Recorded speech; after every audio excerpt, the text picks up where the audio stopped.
જયવીરસિંહ બોલી જાય એટલે પછી કઈ રહેતું જ નથી.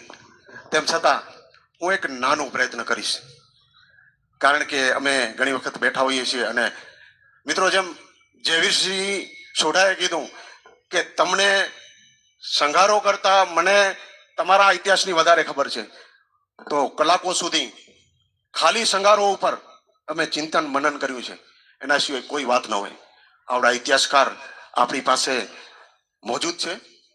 એમણે વચન દીધું કે હું તમારા માટે હાજર છું.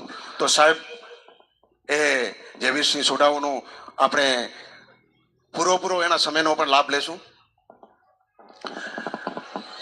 જેમ જયવીરસિંહભાઈએ કીધું, મારા મિત્ર જયવીરસિંહભાઈએ કીધું કે ઇતિહાસ ન ભૂલતા, ખરેખર જયવીરસિંહભાઈ અમે ઇતિહાસ ભૂલી ગયા છીએ.